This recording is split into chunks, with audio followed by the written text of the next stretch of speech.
Antes do julgamento final, algumas coisas precisam acontecer e é importante entender o que é a salvação. Por que isso é necessário? Porque Jesus precisa voltar para julgar as pessoas más. Os apóstolos nos contaram na Bíblia que Cristo vai julgar todos, os vivos e os que já morreram. Isso vai encerrar essa época cheia de maldade em que vivemos. A história vai chegar ao dia do julgamento. A vida injusta faz isso ser necessário. É injusto ver as pessoas más se darem bem enquanto os inocentes sofrem. Muitos crimes passam sem punição. Parece que coisas como caráter, situação pessoal, ser bom ou mal, não têm muita consequência. A gente sente que o bem deve ser recompensado e o mal punido. É isso que a justiça de Deus requer.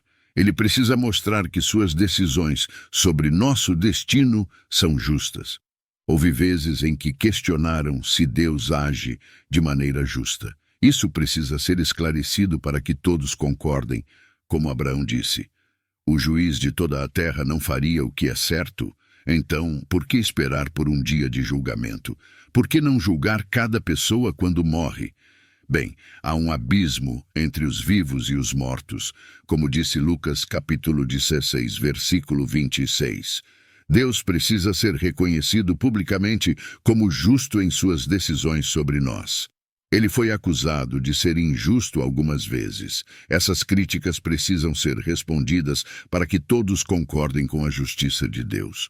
As pessoas que escolheram seguir Deus devem ser reconhecidas publicamente, mesmo que tenham sofrido neste mundo por causa disso. Essas são as pessoas que Jesus chamou de seus irmãos e irmãs. Eles devem ser honrados na presença daqueles que os trataram mal. Cada pessoa tem 2 encontros futuros. O primeiro é único para cada um, e o segundo é comum a todos. É a morte e depois o julgamento. A Bíblia fala sobre a ressurreição dos bons e dos maus. Alguns vão para a vida eterna e outros enfrentarão vergonha e condenação eterna. O julgamento não acontece no céu, mas na terra, onde as pessoas viveram. É lá que seus destinos serão decididos. Deus é santo, então não pode deixar pecadores entrarem no céu. Muitos vão ter morrido e precisarão ressuscitar para serem julgados. É isso. O julgamento é importante para mostrar a justiça de Deus e decidir o destino de cada um baseado em suas ações. Atos 24, 15. E tenho esperança em Deus que haverá uma ressurreição tanto dos justos como dos injustos. Hades, o local dos espíritos após a morte, liberará seus habitantes para serem trazidos de volta. Estejam eles enterrados, cremados ou perdidos no mar, para comparecerem novamente diante de seu juiz na terra. Apocalipse 20, 12 e 13. E vi os mortos, grandes e pequenos, em pé diante do trono, e os livros foram abertos. Outro livro foi aberto, que é o livro da vida. Os mortos foram julgados de acordo com o que haviam feito, conforme registrado nos livros. O mar entregou os mortos que estavam nele, e a morte e o Hades entregaram os mortos que estavam neles, e cada um foi julgado de acordo com suas ações. O Novo Testamento ensina que haverá 2 ressurreições separadas por 1 milênio. Apocalipse 20. Vi tronos, e aqueles que se assentaram neles receberam autoridade para julgar. Vi as almas daqueles que foram decapitados por causa do testemunho de Jesus e da palavra de Deus, e aqueles que não adoraram a besta nem a sua imagem, e não receberam a marca na testa nem nas mãos. Eles voltaram à vida e reinaram com Cristo por 1000 anos. Os outros mortos não voltaram à vida até que os 1000 anos se completassem. Esta é a primeira ressurreição. Felizes e santos são aqueles que participam da primeira ressurreição. Estes não serão atingidos pela segunda morte, mas serão sacerdotes de Deus e de Cristo, e reinarão com ele por 1000 anos. Na verdade, se considerarmos o primeiro domingo de Páscoa, há 3. 1 Coríntios 15, 23, 24. Mas cada um a seu devido tempo. Cristo, as primícias, depois os que pertencem a Cristo por ocasião da sua vinda. Então virá o fim, quando ele entregar o reino a Deus, o Pai, depois de ter destruído todo domínio, autoridade e poder. Os seres humanos serão julgados nesta terra por um ser humano. Isso pode ser uma surpresa para aqueles que esperam que Deus seja o juiz. Mas ele delegou essa função a um de nós, porque estabeleceu um dia em que julgará o mundo com justiça por meio do homem que designou. Atos 17. É Jesus que se assentará no grande trono branco. Apocalipse 20. Porque todos devemos comparecer perante o tribunal de Cristo. 2 Coríntios 5. 10. Ao longo de seu ministério terreno, Jesus afirmou frequentemente ter autoridade para decidir o destino eterno das nações e indivíduos. Naquele dia, Senhor, Senhor, não profetizamos em teu nome, e em teu nome expulsamos demônios e fizemos muitos milagres? Então eu lhes direi claramente, nunca vos conheci. Afastai-vos de mim, praticantes da iniquidade. Mateus 13, 41-43. O Filho do Homem enviará seus anjos, e eles separarão do seu reino tudo o que causa pecado e todos os que praticam o mal. Eles os lançarão na fornalha ardente, onde haverá choro e ranger de dentes. Então os justos brilharão como o sol no reino de seu Pai. Aqueles que têm ouvidos, ouçam. Mateus 25, 30-33. E lançai fora o servo inútil nas trevas. Ali haverá choro e ranger de dentes. Quando o Filho do Homem vier em sua glória, com todos os anjos, ele se assentará em seu trono glorioso. Todas as nações serão reunidas diante dele, e ele separará uns dos outros, como o pastor separa as ovelhas dos cabritos. Ele porá as ovelhas à sua direita e os cabritos à sua esquerda. Essa afirmação só pode ser explicada de três maneiras. Ele era louco, mau ou Deus. Ele era um lunático, um mentiroso ou o Senhor. Somente se ele fosse Deus, homem, divino e humano ao mesmo tempo, estaria perfeitamente qualificado para ser o juiz de todos, e ele fez todo o possível para nos salvar deste destino. Devido à sua natureza dupla, Jesus é capaz de administrar justiça perfeita. Sua humanidade lhe permite compreender. Ele viveu em nosso mundo, sob nossas pressões, com nossas tentações, sem vantagens e ainda assim, sem pecado. Sua divindade lhe concede conhecimento. Ele nos conhece por dentro e por fora, conhece nossos pecados ocultos, palavras descuidadas, motivações secretas e emoções mais profundas. Suas decisões serão completamente justas. Por outro lado, levará em consideração nosso conhecimento ou ignorância sobre o que é certo e errado aos olhos de Deus. Antes do julgamento final, algumas coisas precisam acontecer e é importante entender o que é a salvação. Por que isso é necessário? Porque Jesus precisa voltar para julgar as pessoas más. Os apóstolos nos contaram na Bíblia que Cristo vai julgar todos, os vivos e os que já morreram. Isso vai encerrar essa época cheia de maldade em que vivemos. A história vai chegar ao dia do julgamento.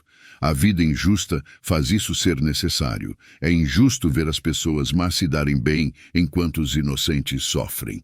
Muitos crimes passam sem punição. Parece que coisas como caráter, situação pessoal, ser bom ou mal, não têm muita consequência. A gente sente que o bem deve ser recompensado e o mal punido. É isso que a justiça de Deus requer. Ele precisa mostrar que suas decisões sobre nosso destino são justas. Houve vezes em que questionaram se Deus age de maneira justa. Isso precisa ser esclarecido para que todos concordem, como Abraão disse. O juiz de toda a terra não faria o que é certo? Então, por que esperar por um dia de julgamento? Por que não julgar cada pessoa quando morre?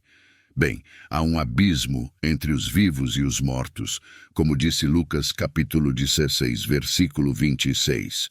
Deus precisa ser reconhecido publicamente como justo em suas decisões sobre nós. Ele foi acusado de ser injusto algumas vezes. Essas críticas precisam ser respondidas para que todos concordem com a justiça de Deus. As pessoas que escolheram seguir Deus devem ser reconhecidas publicamente, mesmo que tenham sofrido neste mundo por causa disso. Essas são as pessoas que Jesus chamou de seus irmãos e irmãs. Eles devem ser honrados na presença daqueles que os trataram mal. Cada pessoa tem 2 encontros futuros. O primeiro é único para cada um, e o segundo é comum a todos.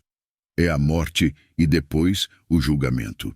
A Bíblia fala sobre a ressurreição dos bons e dos maus. Alguns vão para a vida eterna e outros enfrentarão vergonha e condenação eterna. O julgamento não acontece no céu, mas na terra, onde as pessoas viveram. É lá que seus destinos serão decididos. Deus é santo, então não pode deixar pecadores entrarem no céu. Muitos vão ter morrido e precisarão ressuscitar para serem julgados. É isso. O julgamento é importante para mostrar a justiça de Deus e decidir o destino de cada um baseado em suas ações. Por outro lado, levará em consideração nosso conhecimento ou ignorância sobre o que é certo e errado aos olhos de Deus.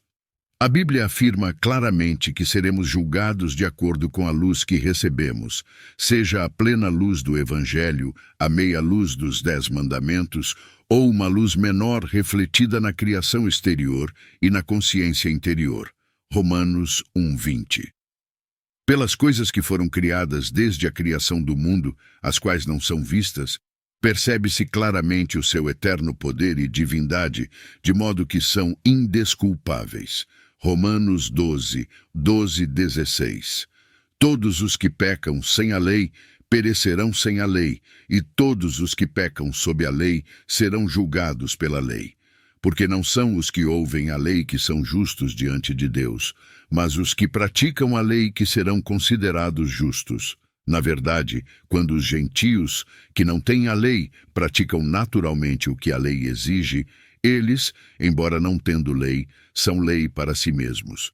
Eles mostram que as exigências da lei estão gravadas em seus corações. Sua consciência também dá testemunho, e seus pensamentos às vezes os acusam, outras vezes os defendem. Isso acontecerá no dia em que Deus julgará os segredos das pessoas por meio de Jesus Cristo, de acordo com o meu Evangelho. Por outro lado, toda a nossa vida será exposta, cada pensamento, palavra e ação. Romanos 2:6. Deus retribuirá a cada um conforme as suas obras, tudo o que fizemos enquanto estávamos no corpo. 2 Coríntios 5:10. Porque é necessário que todos compareçamos perante o tribunal de Cristo, para que cada um receba o que nos é devido pelas coisas que praticamos por meio do corpo, sejam boas ou más. Tudo está registrado em livros que serão abertos naquele dia. E vi os mortos, grandes e pequenos, em pé diante do trono, e os livros foram abertos. Outro livro foi aberto, que é o livro da vida. Os mortos foram julgados de acordo com o que haviam feito, conforme registrado nos livros. Apocalipse 20:12. Que veredicto pode haver senão culpado? Quem sempre fez o que sabia ser certo, mesmo que o seu único guia fosse a sua própria consciência? Aqueles que evitaram tudo, criticaram e condenaram os outros. Mateus 7:1. Na verdade, não há ninguém que faça sempre o bem, nem mesmo um. Todos pecaram e destituídos estão da glória de Deus. Romanos 3:12-20. Nenhum de nós foi o que Deus pretendia que fôssemos, ou mesmo o que nos nossos melhores momentos sabíamos que poderíamos e deveríamos ter sido. A sentença é uma morte em vida no lugar chamado inferno, separado de Deus, a fonte de todo o bem excluída do novo céu e nova terra trancada com o diabo, os demônios e todos os que compartilham sua ira com o Criador. Corpo e alma atormentados dia e noite para todo o sempre no lago de fogo. Apocalipse 14:11, 20:10. Com a angústia e a frustração de saber que as oportunidades desperdiçadas nunca mais se repetirão. Não é de surpreender que Jesus tenha falado com horror sobre tal destino, alertando seus discípulos sobre o perigo e disposto a sacrificar-se para salvá-los dele. Assim, toda a raça humana será condenada naquele tribunal. Veja novamente a cena, além dos milhões de volumes biográficos. Foi aberto outro livro, que é o livro da vida. Apocalipse 20:12. Todas as pessoas listadas neste livro serão absolvidas, escapando do veredicto e da sentença. É um livro que existe desde o início dos tempos. É mencionado tanto no Antigo quanto no Novo Testamento, Filipenses 4:3, mas com mais frequência em Apocalipse. Êxodo 32, 32, 33. Mas agora, por favor, perdoe o pecado deles. Mas se não, apague-me do livro que você escreveu. Livro. Os nomes foram escritos pelo próprio Deus. É uma lista das pessoas que ele confiou a seu filho. João 17:6. Como resultado, é conhecido como o livro da vida do Cordeiro. Apocalipse 21:27. Impuros jamais entrarão, nem mesmo aqueles que envergonham ou enganam, mas somente aqueles cujos nomes estão escritos no livro da vida do Cordeiro. Como eles se tornaram elegíveis para a inclusão? Eles colocaram sua fé em Cristo como seu Salvador. Eles foram guiados por sua fé. Eles acreditaram e obedeceram aos mandamentos de Deus. Suas ações demonstraram sua fé. Deve-se dizer que a verdadeira fé não é justa um passo, mas uma longa caminhada. A essência de acreditar em uma pessoa é continuar acreditando, não importa o que aconteça. Fé e fidelidade são exatamente a mesma palavra nas línguas hebraica e grega. Abacuque 2:4. Os justos viverão pela fé. Significa que aqueles que Deus considera justos sobreviverão pela fidelidade. Os heróis da fé do Antigo Testamento ainda viviam pela fé quando morreram. É possível afastar-se da fé. Para afundar. 1 Timóteo 1:19-20. Manter a fé e a boa consciência que alguns rejeitaram e assim naufragaram na fé. Entre eles estão Himeneu e Alexandre, que entreguei a Satanás para ensiná-lo a não blasfemar. Tal como Deus revelou a Moisés, os nomes do livro da vida podem ser apagados. Êxodo 32:33. O Senhor respondeu a Moisés: aquele que tiver pecado contra mim, riscarei do meu livro. Somente o nome daqueles que permanecerem fiéis, que superarem todas as pressões para desconfiar e desobedecer, permanecerá até o dia em que o livro for publicado. Abrir conclusivamente. Apocalipse 3:5. Quem sair vitorioso vai gostar de se vestir de branco. Jamais apagarei o nome dessa pessoa do livro da vida, mas reconhecerei esse nome diante de meu Pai e de seus anjos. Para encerrar nossa pergunta do dia, quais músicas de adoração aproximam seu coração de Jesus? Deixe nos comentários. Ore sempre, peça perdão e se arrependa. Se gostou, se inscreva no canal. Fiquem com Deus.